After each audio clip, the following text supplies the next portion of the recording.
This project has been 15 years in the making. After we developed that furnishing plan, the fabrics began to be reproduced, and that's a several-year process to get the fabrics reproduced. We started that process in 2006. The green and gold damask that is in the room, we were able to find that the original fabric was originally sourced from Prel, which is a company in France. So we were able to go back to that company, and they had those documents in their own archive. So it was a real easy and simple way to make sure that we had it 100% accurate.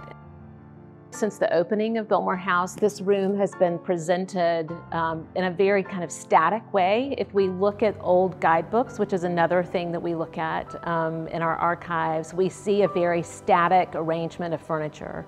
And we knew from our research in what a private apartment would have been like and how it would have functioned, that wasn't appropriate for the space. It would have been much more of what you see today with comfortable seating. So we made the conscious decision to put the effort of the research to develop a furnishing plan that would have been more historically accurate for a private sitting room such as this.